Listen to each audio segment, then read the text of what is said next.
Hari versus union of India కేసులో కొన్ని conditions చెప్పింది. ఈ కండిషన్స్ ఉన్నప్పుడు మీరు అడ్ హాక్ జడ్జెస్ని హైకోర్టులో అపాయింట్ చేసుకోవచ్చు అని చెప్పింది అనమాట. అలా 4 కండిషన్స్ ఉన్నాయి. అవేంటో చూద్దాం. ఏంటంటే vacancies exit 20% of the sanctions. దీని యొక్క మీనింగ్ ఏంటంటే ఒక కేసుని కంప్లీట్ చేయడానికి ఒక 20 జడ్జెస్ కావాలి. బట్ అక్కడ ఉన్నవాళ్ళు ఓన్లీ 16 జడ్జెసే ఉన్నారు. ఇంకా 4 జడ్జెస్ కావాలి. 20% అంటే ఇందులో 20లో 20% అంటే 4 కదా, అంటే 4 జడ్జెస్ తక్కువ ఉన్నారనమాట. అంటే 16 జడ్జెసే ఉన్నారు.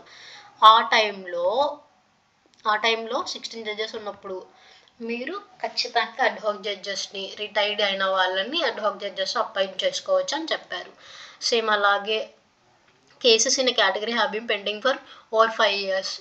కేసెస్ అనేవి ఇంకా పెండింగ్లో ఉన్నాయి 5 years కంటే. ఇప్పుడు 2021లో ఫైల్ చేసినవి ఇంకా 2026కి వచ్చినా కూడా ఇంకా కంప్లీట్ అవ్వలేదు ఆ టైంలో.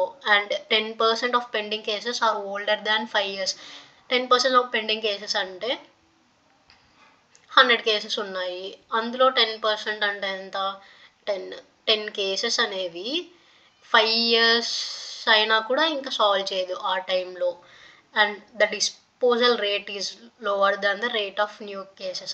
అంటే డిస్పోజల్ రేట్ అంటే సాల్వింగ్ కేసెస్ ఏవైతే సాల్వ్ చేస్తున్నారో వాటి రేట్ అనేది చాలా తక్కువ ఉంటుంది when compared to new cases file. New cases ఎక్కువ వస్తున్నాయి, బట్ వాళ్ళు సాల్వ్ చేసే కేసెస్ చాలా తక్కువ ఉన్నాయి ఆ టైంలో.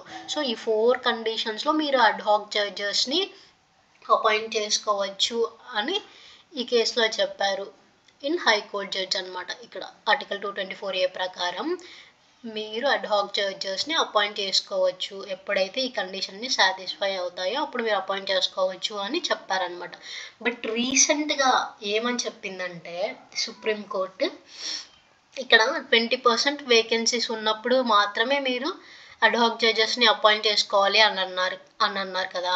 బట్ ఇప్పుడు సుప్రీంకోర్టు దాన్ని కొట్టేసి ఏమంటుందంటే 20% అనేది ఏం లేదు, 20% బిలో ఉన్నా కూడా అపాయింట్ చేసుకోవచ్చు, 20% బిలో ఉన్నా కూడా మీరు అపాయింట్ చేసుకోవచ్చు అని చెప్పిందనమాట.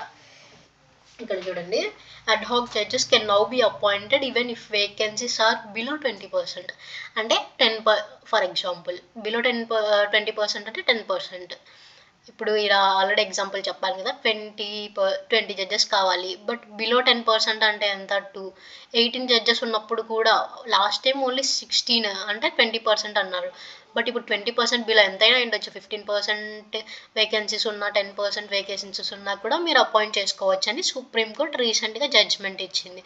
సో కంపల్సరీ న్యూస్లో ఉంది కాబట్టి ఈ ఓవరాల్గా అడ్హాక్ జడ్జెస్ అంటే ఎవరు, వాళ్ళని ఎవరు అపాయింట్ చేస్తారు అన్నది మొత్తం ఐడియా, కాన్సెప్ట్ క్లారిటీగా ఉంటే మీరు దీన్ని ఆన్సర్ చేయవచ్చు. అండ్ ఏం లేదు, మీకు ఏం తెలియాలి, ఏ కాన్సెప్ట్ తెలుసుకోవాలి అంటే రీసెంట్గా ఏదైతే న్యూస్లో ఉందో దాన్ని కరెంట్ని స్టాటిక్తో రిలేట్ చేసుకుంటూ చదివితే ఈజీగా క్లియర్ చేసేయచ్చు ఏదైనా కాంపిటేటివ్ ఎగ్జామ్ని. This is my opinion and this is correct information also. Restrictions of ad hoc judges. Ad hoc judges అనే వాళ్ళు క్రిమినల్ కేసెస్ను ఒకటే డీల్ చేయగలరు, నాట్ సివిల్ కేసెస్ అనమాట. Number of ad hoc judges can not exceed 10% of the sanctioned. Ad hoc judges అన్న వాళ్ళు total strength judges వచ్చేసి 20, 10% అంటే 2, ఇందులో 10% 2. సో అడ్హాక్ జడ్జెస్ అన్న వాళ్ళు ఈ స్ట్రెంత్ని 20 + 22 మెంబర్స్ కంటే ఎక్కువ ఉండకూడదు. మోస్ట్లీ 2 to 5 జడ్జెస్ ఒక హైకోర్టుకి అపాయింట్ చేసుకుంటారు. ఇవి 2 రిస్ట్రిక్షన్స్ అండి. ఐ థింక్ ఈ వీడియో మీకు నచ్చినట్లయితే ఒక లైక్ అండ్ సబ్స్క్రైబ్ చేయండి.